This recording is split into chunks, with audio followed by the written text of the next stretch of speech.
آج سے ایک صدی قبل سمندر برد ہونے والے دنیا کے سب سے بڑے بحری جہاز ٹائٹینک کا ملبہ 80 سال بعد تلاش کرنے والے سائنسدان اب 82 سال قبل 1937 میں لاپتہ ہونے والی دنیا کی پہلی خاتون ہواباز کو تلاش کرنے کا مشن شروع کریں گے۔ جی ہاں دوستو، آپ نے بالکل ٹھیک سنا، ہم بات کر رہے ہیں ایمیلیا ایئرہارٹ کی۔ یہ دنیا کی پہلی خاتون ہواباز تھیں اور ان کی کہانی بہت پراسرار ہے۔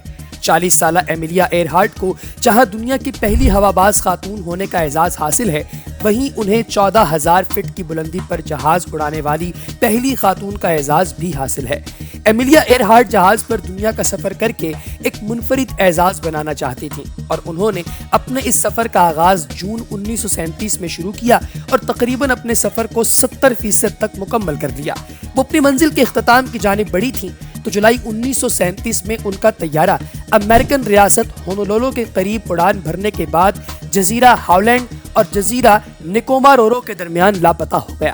ایمیلیا ایئرہارٹ کا طیارہ ایک ایسے وقت میں لاپتہ ہوا تھا جبکہ امریکہ اور جاپان کے درمیان کشیدگی جاری تھی اور دنیا کے سر پر دوسری جنگ عظیم کے سائے منڈلا رہے تھے۔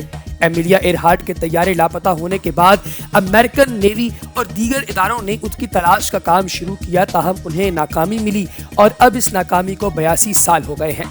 گزشتہ 82 سال میں ایمیلیا ایئرہارٹ کے طیارے کو وقتاً فوقتاً ڈھونڈنے کا کام شروع کیا گیا، تاہم ہر دفعہ ہر ادارے کو ناکامی ملی۔ ایمیلیا ایئرہارٹ کے لاپتہ ہونے کو دنیا کا اب تک کا سب سے بڑا پراسرار واقعہ بھی قرار دیا جاتا ہے۔ ایمیلیا ایئرہارٹ کے لاپتہ ہونے سے متعلق بھی قیاس آرائیاں کی جاتی رہیں اور ایسا بھی کہا گیا کہ انہیں 1937 میں ہی جزیرہ نکومارورو کے قریب جاپانی فوج نے گرفتار کر لیا تھا۔ یہ افواہیں رہیں کہ ایمیلیا ایئرہارٹ کو جاپانی فوج نے گرفتار کر کے جیل میں ڈال دیا ہے اور بعد ازاں جنگ عظیم دوم شروع ہونے کے بعد انہیں ایک سے دوسری جگہ منتقل کیے جانے کے بعد وہ جاپانی فوج کے ریکارڈ میں بھی پراسرار ہو گئی۔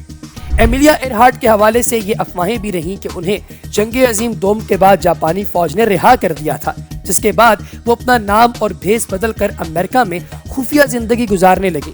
لیکن دوستو، یہ ساری کی ساری باتیں صرف اور صرف چمگویاں ہیں۔ جو شخص اب انہیں تلاش کرنے کے لیے نکلا ہے، انہیں سب سے زیادہ شہرت 1985 میں اس وقت ملی جب انہوں نے 1912 میں سمندر برد ہونے والے دنیا کے سب سے بڑے بحری جہاز ٹائٹینک کے ملبے کو سمندر کی گہرائی میں جا کر ڈھونڈ نکالا۔ رابرٹ بلارڈ نے ٹائٹینک کے علاوہ 1989 میں نازی جرمنی کے 2 جنگی بحری جہازوں کے ملبے کو بھی ڈھونڈ نکالا تھا۔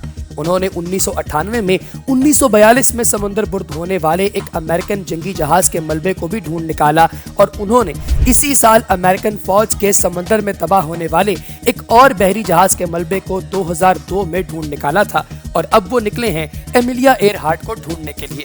تو دوستو، آپ کو کیا لگتا ہے کہ کیا یہ طیارہ انہیں مل پائے گا یا نہیں؟ کمنٹ سیکشن میں ضرور بتائیے گا۔